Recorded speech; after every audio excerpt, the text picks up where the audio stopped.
Man ahabbani kana fi ma'i fil jannah. Siapa-siapa yang mencintai aku besertaku kelak di dalam surga. Bagaimana mencintai Rasulullah? Rasulullah sudah mati di Mekah. Bagaimana mencintai orang mati? Begitulah iman kita kebanyakan. Jadi yang mengatakan Muhammad itu mati alasannya mana? Ayah kita sudah meninggal dunia atau kita meninggal dunia? Tuan guru kita meninggal dunia, apalah tandanya kita bikin? Apa tandanya? Tidak. Apa yang kita lakukan? Kita lakukan hari ulang tahunnya, tahun wafatnya, tahun meninggalnya. Ya, lihat Baru Salam. Tiap tahun kan? Diundang puluhan ribu orang yang datang berkunjung menyaksikan. Nah itu. Wafatnya Tuan Guru Syekh Al-Furqan Al-Hiji Naqsabandi. Coba. Mana lebih tinggi pangkatnya Tuan Syekh Tuan Guru kan sama Muhammad Rasulullah? Mana lebih tinggi? Mana lebih tinggi? Muhammad. Kapan memperingati hari Maulidnya? Ada? Siapa yang pernah memperingati ulang tahun wafatnya Nabi kita Muhammad SAW? Enggak pernah.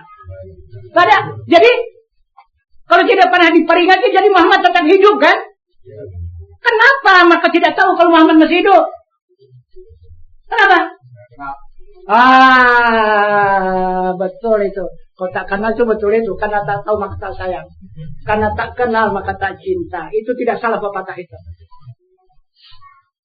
Itu sebabnya. Maka kita berangsur-angsur untuk mengenal dengan asyhadu Muhammadar Rasulullah. Siapa dia? Muhammad yang kita saksikan sekarang ini. Kalau tidak ada apa yang disaksikan? Kita kebanyakan beriman kepada kabar, beriman kepada seseorang. Gitu. Sedangkan Al-Quran sudah mengatakan Muhammad itu dikhatamkan, bukan dimatikan. Hanya dikhatamkan khataman nabiyyin. Nah itu. Tidak ada dikatakannya mati. Tidak ada. Jadi tetap dia menyertai umatnya, menyertai hambanya. Tapi apa boleh buat? Karena tak tahu tadi. Ya kan? Tak tahu. Tak sayang. Tak kenal. Tak cinta. Habis. Macam mana dia bikin? Nah, itu. Maka Rasul mengajarkan kita. Bagaimana cara mengenali Rasul? Maka dia ada pengakuan asyhadu Muhammadar Rasulullah. Naik saksi atau benar Muhammad. Mana Muhammad? Yang disaksikan itu adalah yang menjadi utusan Allah. Kita adalah berdasarkan Al-Quran. Jangan berdasarkan kabar manusia. Jangan berdasarkan ustaz, tuan guru apa. Itu yang berlipat begitu jenggotnya, yang 3 lapis surban. Nah. Kan itu. Kalau barangkali soal surban, Pak menggali lah yang hebat. Lebih bagus ikut itu aja kita kan. Lebih panjang surbannya. Bukan berdasarkan, bukan penampilan ya. Berdasarkan kitanya agama iman. Iman berdasarkan Al-Quran, Al-Hadis dan Sunnah. Al-Quran yang selalu kita baca, yang menjadi imam, menjadi pedoman kepada kita. Apa katanya? Mana Muhammad itu? Huwal awwalu, huwal akhiru, huwal zahiru, huwal batinu. Itu mengatahu itu 2 aku atau dia. Apabila Allah mengatakan hu itu aku, itu zatnya. Jadi kalau Allah mengatakan hu itu dia, itu adalah rasulnya. Berarti dia rasul. Bukan dia Allah. Itu. Kalau hu, dia betul, aku Allah. Aku yang awal, aku yang akhir, aku yang zahir, aku yang batin. Itu kata Allah. Kalau dia yang zahir, dia yang awal, dia akhir, dia zahir, dia batin. Siapa? Muhammad. Wa salli wa sallim ala sayyidina wa maulana Muhammadin fil awalin. Wa salli wa sallim ala sayyidina wa maulana Muhammadin fil akhirin. Wa salli wa sallim wa barik ala sayyidina Muhammadin fil nabiyyin. Wa salli wa sallim wa barik ala sayyidina Muhammadin fil mursalin. Jangan dibaca lagi. Ini kalau tidak ada Muhammad lagi. Untuk apa dibaca itu? Yang parah lagi, ilaha hadratin Nabi Mustafa Muhammad Rasulullah sallallahu alaihi wasallam. Kenapa maka itu dibaca? Kenapa? Maka sang bentang telah berhadir. Coba. Telah berhadir Muhammad Mustafa Rasulullah. Wah, itu sudah lewat betul itu. Jadi kalau tidak berhadir, kenapa dikatakan hadir? Kenapa? Gimana? Ini ucapan apa ini sekarang? Aduh. Gimana itu coba? Yang sudah mati kok hadir katanya. Nah itu. Udah jelas tuh di mana itu kuburannya mana? Sampai di sini baca. Ila hadratin Nabi Mustafa Rasulullah sallallahu alaihi wasallam, telah berhadir Nabi yang mulia, penghulu kami Muhammad sallallahu alaihi wasallam. Kok telah hadir? Itu baru ditujukan kepada yang awal, yang akhir, yang akan ditanya mana? Yang awal, yang akhir, yang zahir, yang batin. Nah, itulah yang disaksikan dengan diri. Awalnya nurani, akhirnya ruhani, zahirnya insani, batinnya rabbani. Coba saksikan. Kita saksikan zahirnya Muhammad insani nih dengan tubuh kita. Kita saksikan akhir Muhammad nih dengan hati kita.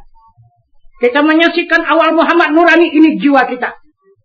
Kita saksikan akhir batin Muhammad rabbani dengan rahasia yang hidup dalam tubuh kita. Jadi rahasia kita yang hidup menyaksikan zat Allah, menyaksikan batin Muhammad, dan jiwa kita menyaksikan awal Muhammad, hati kita menyaksikan akhir Muhammad, dan badan kita menyaksikan zahirnya Muhammad. Jadi siapa diri kita ini? Baru betul diri kita ini menjadi dua penyaksian. Menyaksikan adanya Tuhan bernama Allah dan menyaksikan adanya Muhammad, utusan Allah. Inilah tubuh kita ini. Untuk menyerahkan diri kepada Tuhan yang hidup, yang tiada mati. Sesuai dengan perintah Allah, surat Al-Furqan nomor 58. Yang berbunyi, wa tawakkal 'alal hayyil ladzi la yamut. Kata Allah, serahkan dirimu kepada Tuhanmu yang hidup, yang tiada mati.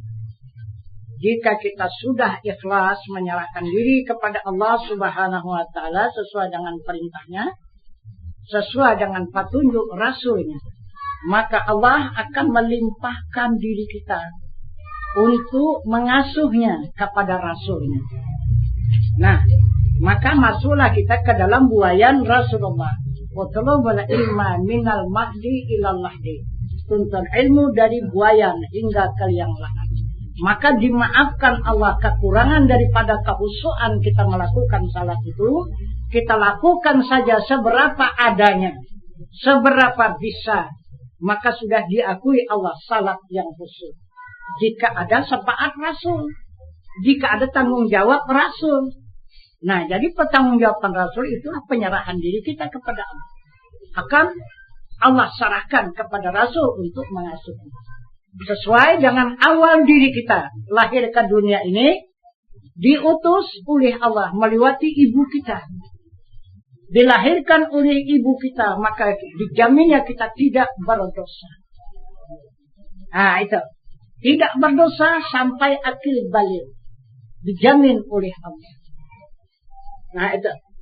Kenapa maka dijamin Allah tidak dosa? Karena kita tidak ada merasa mengaku ada, mengaku berkuasa, mengaku berkehendak, mengaku mengetahui, mengaku hidup, mengaku mendengar, melihat dan berkata-kata. Yang setahu kita hanya ibu saja. Ibulah yang menyelamatkan aku, ibulah yang mengasuh aku, ibulah yang memberi makan dan minum aku. Ibulah segala-galanya. Nah, maka dijamin oleh Allah suci kita daripada sekalian dosa. Sudah kena kepada diri kita? Wah, Akulah rupanya yang berkuasa, akulah rupanya yang berkehendak, aku yang mengetahui, aku yang mendengar, aku yang melihat, dan aku yang berkata-kata. Maka kata dosa, dosa, dosa, dosa, dosa, dosa mengalir siang dan malam, dosa melulu. Terbukalah pintu neraka 7 pintu. Itu maksudnya. Nah, jadi ini untuk kita menyerahkan diri kepada Allah Subhanahu wa Ta'ala untuk menutup pintu dosa itu. Itu. Supaya kita berada di sisi Allah Subhanahu wa Ta'ala. Tidak lagi karena aku semata. Nah, berbuat sesuatu kita karena Allah, karena Allah, karena Allah, karena Allah. Nah, maka walaupun kita tidak khusyuk seperti yang dimaksud oleh Allah itu, maka dimaafkan kekurangan kehusuan kita itu karena kita masih dalam asuhan Rasulullah. Seperti kita masih kecil diasuh oleh ibu kita, apapun yang kita lakukan tidak dihukumkan bersalah. Karena tanggung jawab ibu. Nah, sekarang kita tanggung jawab Rasulullah. Maka dimaafkan Allah sekalian kesalahan kita karena kita belum khusyuk melakukan salat seperti yang dikehendaki oleh Allah. Nah, inilah pertama jalan kita mendapatkan kehusuan itu. Tapi terus kita berdidik, terus kita berbuai di dalam Rasulullah. Di dalam buah yang Rasul mu'alliman, muta'alliman, mustami'an. Mengajar, belajar, dan mendengar. Nah, itu. Mudah-mudahan kita akan sampai nanti kepada khusyuk itu. Jadi yang dikatakan khusyuk itu syaratnya hati minallah, billah, lillah. Daripada Allah, kepada Allah, bagi Allah. Tidak ada kita lagi. Kita sudah kembali kepada Allah. Baru khusyuk saat kita. Kalau masih merasa ada kita tak khusyuk. Saat aja. Tak nyimpang aja ingatan itu. Nah, tapi dimaafkan. Itu maksudnya.